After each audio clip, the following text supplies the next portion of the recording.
Michelle, this week we have three big games that we're going to focus on that have major college football playoff implications. First one, we're going to talk about Alabama, Tennessee. Then we're going to talk about Penn State, Michigan. And we're going to end with USC, Utah. So let's talk about the SEC matchup, Alabama, Tennessee. We kind of hinted towards Alabama possibly struggling without their Heisman winning quarterback. What do you see happening in this game this weekend? It really does, in my opinion, depend on whether or not Bryce Young is able to play, because as we saw this past week with Alabama, Jalen Milroe is a good quarterback, but he has some learning to do, and this team was not necessarily built around him.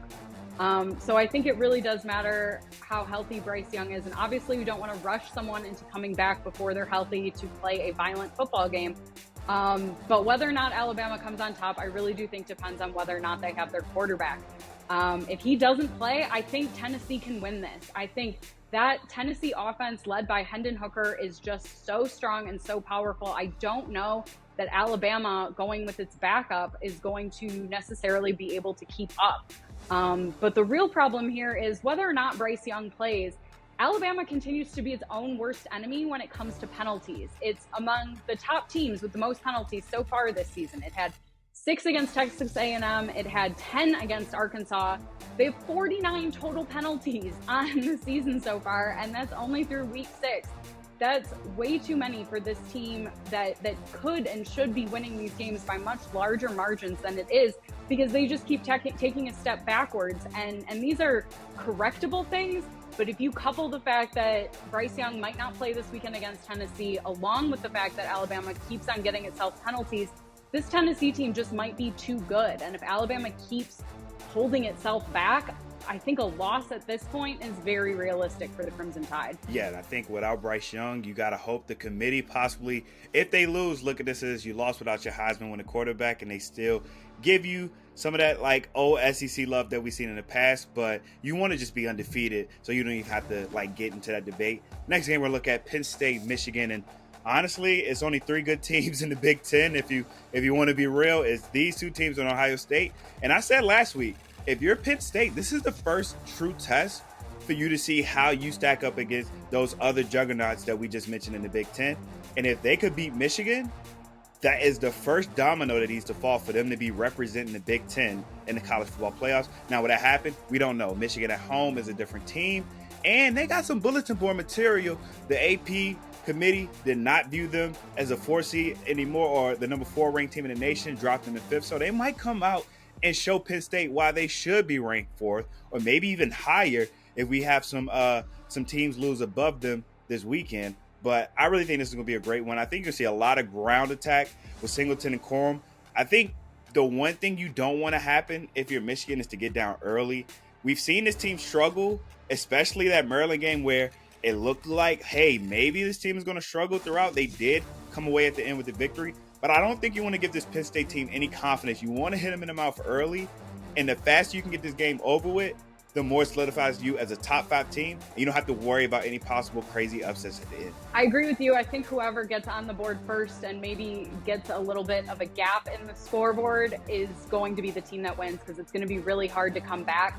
Penn State's offense is looking fairly strong, but Michigan's defense is one of the best on paper right now. And I don't know if Sean Clifford and co are going to be able to get over that hump. And then on the other side, Penn State's defense, I don't know that they're going to be able to slow down J.J. McCarthy and Blake Corum. Like you said, he's one of the best running backs in the nation right now, and he is just on fire.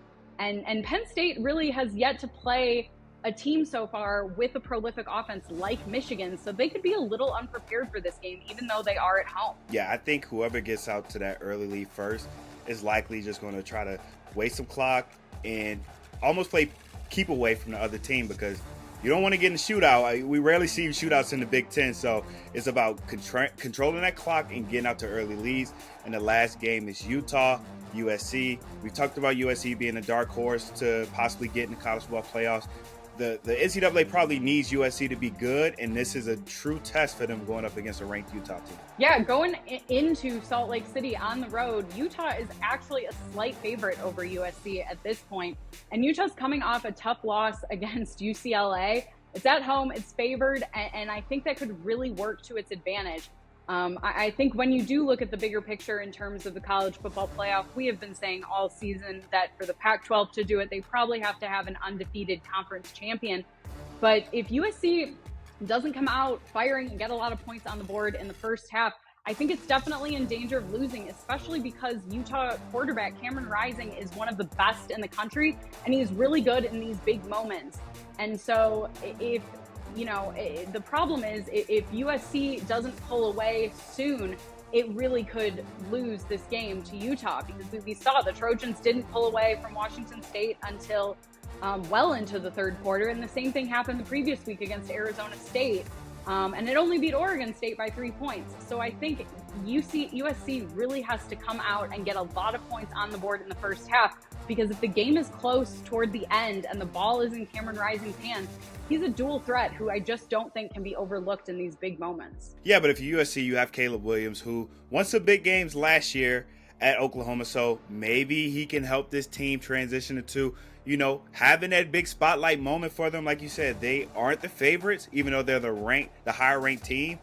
And if you're Utah, you got to bounce back. You probably overlooked what happened last week preparing for this game, and you just can't come out and lose 2 games in a row, because not only is your season over with as far as postseason play, but you're giving USC the driver's seat to possibly win the Pac-12.